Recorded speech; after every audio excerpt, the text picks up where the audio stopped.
مامۆستای بەڕێز دەفەرمێت ئەگەر ئافرەتێک بە بێهوکار داوای جیاببوونەوە بکات یانیش پیاوەکە بە بێهوکار داوای جیاوابوونەوە بکات ئەرە حکمی ئەمانە چۆنە؟ ینی پیاوێک بەبێ هۆکار داوای جیاببوونەوە کە ئافرەتێک بەڵێ طبعاً بەبێ هۆکار خۆی جێگومانە ئێملای ئێمە بەبێ هۆکار کێشە بەبێ هۆکار کاتێک کە هەبێ لە ناو ئێمەیە جێگومانە بۆ مەسلەی سحر و جادوو لەگەڵ چاو حەسادەت چونکە ئەم دوو شتەشتی بێ هۆکار دروست دەکا یعنی کەشە دروست دەکا لە نێوان ژن و پیا و هۆکاری نییە شتی بەسیط لەوە شتێ بەسیتە بێ گەورا بێتەوە بەڵام ئەگەر کەسەکان ئەم بابەتە نەبێ هۆش سحر و جادوو حەسادەت و چاوایان لەسەر نەبێ بەبێ هۆکار زوڵم وضع الشيء في غير مكانه فهو ظلم أشتي لغير جري خويا داني ظلمة أو كسيكا جاء بيته لخزانكي لا بياو لا أفرد يا أفرد لا بياو ظلم لخويا كبر أستكي نشاني نقصك لو كسيا نشاني نقص لا إنسانيتي كيتيا هي هنا ببيه وكاربوتشي جاب بيته ونيا يعني أجر هو كار هبيت بيليت يعني حتى لروي طبيعته سجاري وعفرتي لو من بخوا لەگەڵم پیاوە مەسم طبیعتم لە هەندێک بابەتە نەیەک ناگرینەوە یان پیاوە کە بڵێم لە هەندێک شتا دڵم لە سەری نەماوە هەندێک بابەت بەم جۆرانە حەق و مافی خۆی بێ بداتێ بەبێ زوڵم کردن والله أعلم بارك الله بارك الله فيكم مامۆستای بەڕێز هەندێک پیاو هەن ینی هەر بۆ ئەوەی کە بۆ نمونە خێزانی خۆی تۆڕە بکات هەر بەگاڵتە پیاڵێت تەلاق دەدەم ئەرە حکمی ئەو کەسە چییە؟ والله بەداخەوە کە خەڵکێکمان هەیە لەو جۆرە کە وازانێ ئافرەت کاڵایەکە بەدەستەوە تێگەی وازانە کاڵایەکە چۆن جلوبەرگێکە کڕێ بۆشی خۆی دوایی کۆن بفڕیدا بەداخەوە کە نابێ ئافرەت ئەو نرخێ هەبێ لای ئێمە ئێمەگەر ڕاستکەی موسڵمان بین ئیماندار بین ئەو نیعمەتێکی خوایە خی پەروەردگار دایەتی بە ئێمە خۆی وەک پێغەمبەر فەرمی عەلەیهی سەڵام فەرمی الدنيا متاع وخير متاعها المرأة الصالحة فەرمی دنیا خۆشی زۆرە بەڵام باشترین خۆشیەکانی ئافرەتێکی صالحەیە بەڕاستی ئافرەت نیعمەتێکی خوایە کە دایەتی بە ئێمە کە ڕزگارمان بووە لە کۆمەڵێک شەهەوات و تاقیکردنەوەشی گەورە کە ئەبێ ئینسان سوپاسی خوای لەسەر بکە نەک سوکایەتی بە خێزانی بە نیشانی نەفامێتی ئەو کەسەیە دولۆ جەنابتە نیشانی نەفامێتی ئینسانەکەی کە بەرامبەر بە خێزانەکەی بۆ جۆرە هەڵسو کەوت بکات والله أعلم بارك الله بارك الله فيكم مامۆستای بەڕێز هەندێک جار هەندێک پیا وەکو بڵێن لە یەک مەجلسدا بۆ نمونە بە خێزانەکەی دەڵێت ئەمە هەر سێ تەلاقەت کەوت ئایا لەو حالەتەدا لە یەک مەجلسدا هەر سێ تەلاقەکە دەکەوێت یان تەنها یەک دانە دەکەوێت؟ تەنها یەک دانە تەلاقەکەوێت لەو حاڵەتەدا و بە پێی قسەی زاناکان لەسەر بابەتی تەلاق ئەگەر پیاوێک لە مەجلیسێکدا ئەگەر بڵێ سێ بە سێش بڵێ یا چەند جاری کەش بیڵێ مادام لە یەک مەجلیسابی هەر بە یەکەکەوێت والله أعلم بارك الله فيك ڕێی بەقوت ئەوەی ڕێی بەقوت خۆ ڕێی تریشمانەیە بەس ڕێی بەقوتەوەی والله أعلم کە بە یەک تەلاقەکەوێت مامۆستای بەڕێز ئەگەر هەڵا نەبم ئەمە مەذهەبی ابن تەیمیە رحمه الله بەڵێ وڵی چی زۆر لەسەر ئەو بابەتە بۆی باختصار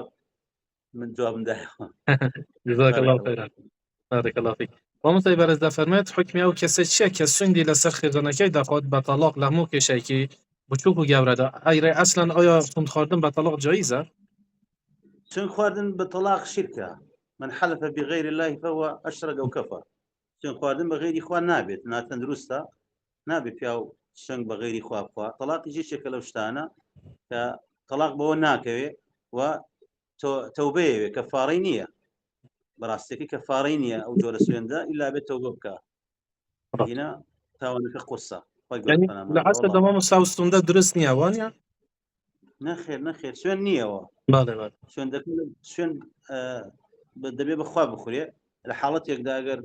کارەکە زاندرا لەو کاتەدا خێر لەوەدایە کە نەچێتە سەر سوێندەکە نەیبێتە سەر خێر لەوەدایە وازی لێبێنی دوای کەفارەکەی دەی والله أعلم بارك الله فيك مامۆستای بەڕێز ئەگەر ئافرەتێک و پیاوێک لە یەک جیا بوون جا پیاوەکە چ ئافرەتێکە یعنی لە چه کاتێکدا بووان هەیە دووبارە زەواجی بکەن ئەگەر تەلاقەکە کۆتایی هاتبێت تەلاق و مەڕەتان طبعاً تەلاق دوو جارە کە یەک و دوو لە دوو مەجلیسی جیاواز کۆتاییان پێهێناوە بۆ سێم جاریش تەواو کۆتایی پێهات ئەگەر مەبەستەدەوە بێت کۆتایی پێهاتووە و کاتی مامۆستای ئافرەتەکە بەڕێز شووی کردەوە. دەفەرمێت لە دوای باسی خێزان دەکات ئافرەت دەکات دەڵێت لە دوای چەند پاکبوونەوە دەتوانێت جارێکی تر شوو بکات. پاکبوونەوە سپاکبوونەوە بابەتێکی ترە ئەوەی ثەلاثەتە قوڕوو کە خۆی پەروەردگار باسیەکە لە سوورەتی بەقەرە. ئەوە کاتێک کە پیا و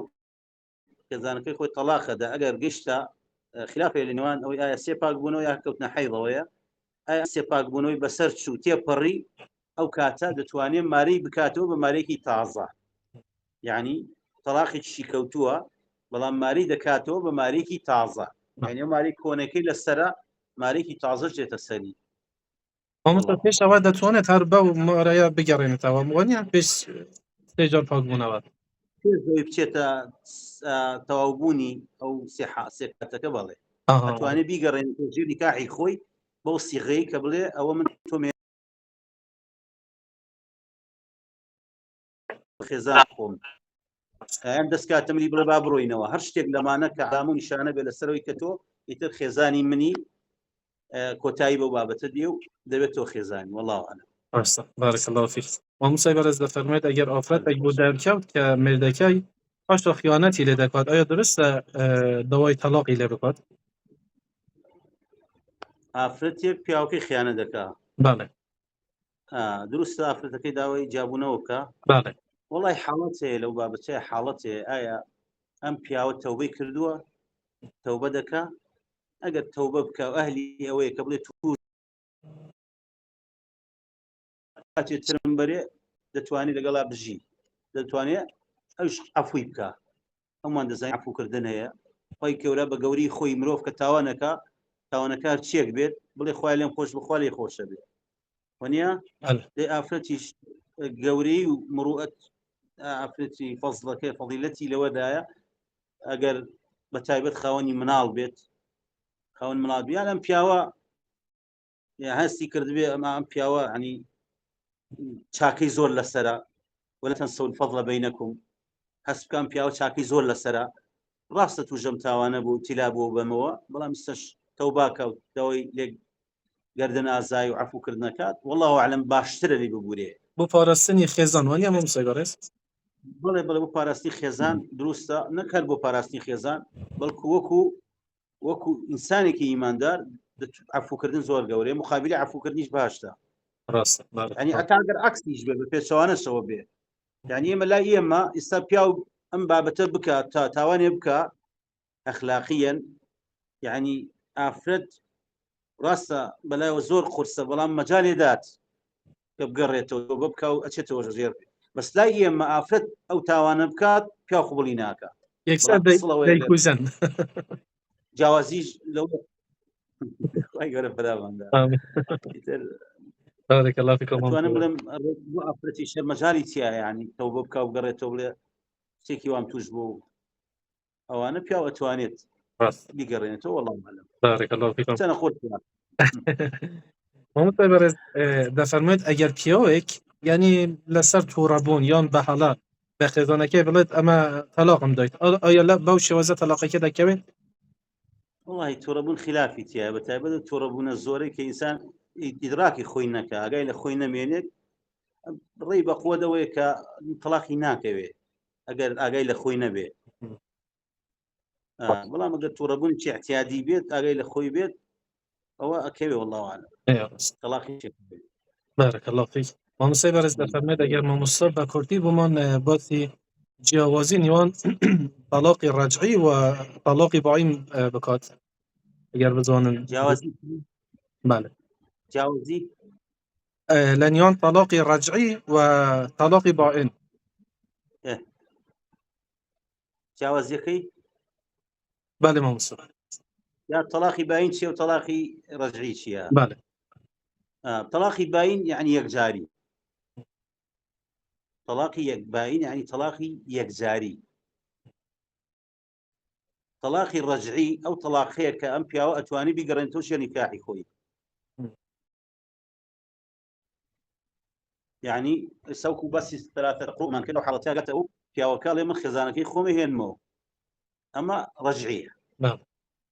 حتا ئەگەر تەواویش بوو ثلاثة قوڕوەکە هەر ڕەجعیە لە هەردوو حاڵەتەکەیە بەڵام تەلاقی باین ئەوەیە کە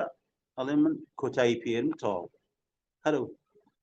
تەلاقم دا و ناین کۆتایی پێێنم والله عالم ئەمە باینە والله عالم. بارك الله فيكم. مامۆستا بەڕێز دەفەرموێت ئەگەر ئافرەتێک و پیاوێک یعنی لە یەک جیا بوون حکمیان چییە ئەگەر ڕێگیری لە یەکتر بکەن جا چ لە لای ئافرەتەکە بێت ئەم قەزیا یان پیاوەکە ڕێگیری لە یەکتر بکەن بۆ بینینی منداڵەکان ڕێگریکردن لە یەکتری بۆ بینی منا زۆڵم زۆڵمە نابێ ڕێگەری بکرێ زۆڵمە ڕاست بۆ هەردوو لەوانیا مامۆستا بەڕێز هەردوو لا بەڵێ ڕاستە بارك الله جەرەك هەر جەرگە ئیتری دایکی باوک جەرەك وەنیە قورسە تۆ دایبڕی لە باوک دایبڕی لە دایک سبێنە مناڵە گەورا بێ زۆر جار لە هەندێ بابەت شوێنە فلی ماشتوان بینیوە لەو بابەتانە کە ئافرەتەکە گەورە بووە یان کوڕەکە گەورە بووە زۆر بەلایەوە قورس بۆ جارێکی تر دایکی ببینێ یا باوکی ببینێ لەبەرەوەی هەر نەیبینیوە یعنی بۆچی ئەڵێ من تاوانم چییە ئایسانە بێ لەو بابەتە ئاگدار بێ خوا پێی ناخۆشە بەڵام بە سنووری خۆی والله أعلم. بارك الله فيكم. مامۆستای بەڕێز دەفەرموێت درستە بۆ ئافرەت داوای تەلاق بکات بەهۆی خوراپی ڕەوشتی مێردەکەی بێگومان ئەگەر خۆی چاک نەکات باشتر جابێتەوە ئافرەتە بەتابەت ئیماندار بێ و بێ بەختەوەر بێ ئینسان ژیانیش ئەوە نیە ئینسان یعنی خۆت بخەیتە جەهەنمێکەوە هەر لە دنیاە خوانیە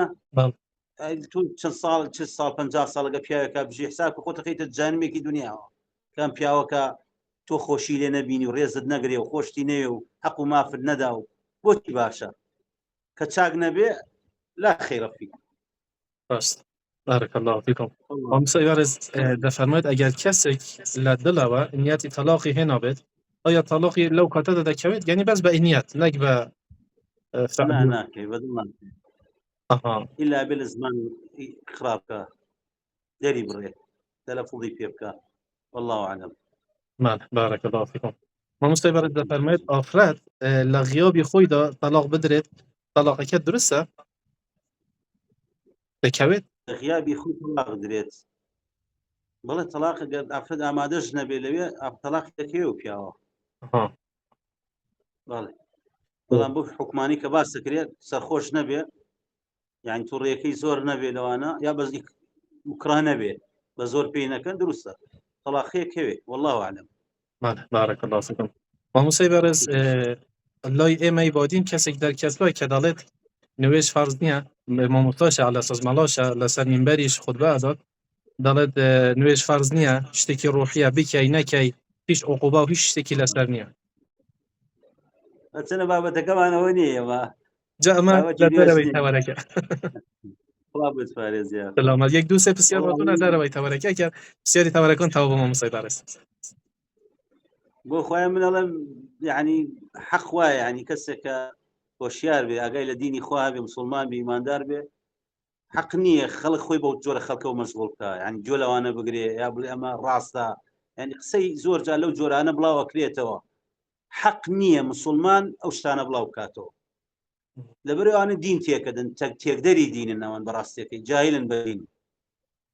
خوا پەناماندا بەڕاستی حەق نییە ئیماندار ئەو شتانە بڵاو بکاتەوە بەڕاستی بزانێ زۆر جار لەناویمە زۆر جار شت بڵاو کرێتەوە وەڵا فڵانە کەس وتی ئەڵێ مامۆستا ڕاستە فڵانە کەس دەڵێ وەڵا عەزابی قەبر نییە کابرایەکە جاهیل دوو لە ڕوێ بە دین بار چێ بێت هەر ناوێکی هەبێ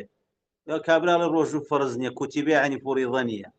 ئەم شتانە زۆرە لە کۆمەڵگەیەمە خوا پەنایەڵێ کابرا حیجاب فەرز نییە ئەمانە حەق نییە جوان بۆ بگیرێ والله أعلم. بارك الله فيك. الله خيرا مامۆستای بەڕێز. مامۆستای بەڕێز دەفەرموێت ئەگەر مامۆستا بە کورتی بوومان باسی سنەتی ڕەواتبەکان بکات سنەتی ڕەواتبەکان ئەوەی پێغەمبەری خوا عەلەیهی سەڵاتو وەسەلام ئاماژەی پێ کردووە نوێژی بەیانی دوو کات پێشی هەیە موەکەدە نوێژی نیوەڕۆ چوار کات پێشی دوو کات دوای ئەمانە موەکەدەن عەسر هەر بە سیغەی تر هاتووە موەکەدە نیە مەغریب دوای دوان ئیشاش دوو کات دوان دوای 12 کات دەکا والله أعلم. بارك الله فيكم. مام سێگەڕێت بفەرمایێت هەر لەسەر ئەو سنەتان کامە سنەتە دەتوانین لە سەفەر بکەین ئەو سنەتانەی کە دەتوانین لە سەفەر بکەین سنەتی نوێژمە بەس یاشتی تر هەر باسی ئەو لە دوای پرسیاری ڕاوەتبەکان هاتووە ئەنی لەو سنەتە ڕاوەتبەکان بێت یان مەسەڵەن نوێژی بێت پرسم ئەو کە پێغەمبەر سڵاسەم زیاتر یعنی لە سنەتی شایە و لە سەفەری شاکردوەتی بە تایبەت سنەتی وەتر پێغەمبەر سڵاسەم زۆر گرنگی پێداوە و سنەتی چێشتەنگا و دوحایە والله ئەعلەم ئەمانە لە سەفەری شا پێغەمبەر عەلەیهی سەڵات وەسەلام زۆر گرنگی پێداوە ئەمانە لە مێشکمە کە ئەو کاتانە والله ئەعلەم پێم زۆر جەختی لێ کردوێتەوە بەردەوام بووە والله ئەعلەم مامۆستا بەڕێز پرسیاری ئەخیر هەر لە بابەتی تەلاق هاتووە دەڵێت ئەگەر دوو خاوسەر بەبێ محکەمە جیا بنەوە ڕێگە شەرعیەکان چین ئایا باشە ئەسڵەن بەبێ محکەمە جیا بن بەبێ محکەمە ینی فەرق ناکە محکەمەش خۆ بە پێش شەرع بێین کە جیای نەکاتەوە ونیە یعنی هەر پێویستیان هەر بە محکەمەیە بۆ مەسەلەی جنسی و لابردنی نەوە ئەو شتانە نەمامۆستا گومانی تیانی ئەگەر جنسیە لام و شتە بێ هەرە بێ بچێتە محکەمە ئەگەر بەپێی لای ڕێی مامۆستایەکیشەوە تەلاق کۆتایی پێبێندرێ هەرە بێ بچنەوە بێ بەڵام ئەوەی کە پێویستەکە بۆ جیابوونەوەی کە ژن و پیاو لە یەکتری تەلەفوزەکان دەربڕینەکان بە شاید جۆگەرچنی شاید جویان لێبێ و تر ئەگەر کە سوکاری خۆشیان لێ بن هەر مانع نییە ینی باشترە بۆ خەڵێکە و بۆی کازانم بابەتە کۆتایی هاتوو یەکلا بۆتەوە هیچ شتێکی وای بەڵام حەقوق و ماف و شتەکانی خۆی جیاوازە ینی مثلەن مافەکان چییە نەفەقەیە ئەمە لە مناڵ جاری وایە نەفەقەی خۆیەتی جاری وای مارەیە داوێتی نەیدا موەخەرە مقەدیمە ئەمانە هەموو ئاڵتونە بە پێی و سکات و ساتە لێکە درێتەوە ئەمانی تیایە والله ئەعلەم پرسیارەکەی لە ئاڵتون چیکە ماڵتونە بە چەند عیار ئەوەندەیە و ئەو شتانە بزانم محکەمە باشتر دەتوانێت بەو ئیشانە هەڵسنوانیە ینی بۆ وەرگرتنی حەقی یەکتریان مثلا کە زۆڵم بوو نمونە لەوافرەتەکە نەکەن واللهی تەمەن دوو شتمان هەیە لێرەدا ئینسان ئەگەر لەخوا بترسێ نەچێتە محکەمە مثلا لەوێ ژمارە نەکرابێ لەخوا بترسێ جێبەجێیەکە بەڵام بچێت ئەگەر ئەوەی کە لەخواش ناترسێ بچێتە محکەمە پشت ملێگرێ وەڵێ بێ جێبەجێ بەڕێکەڵڵا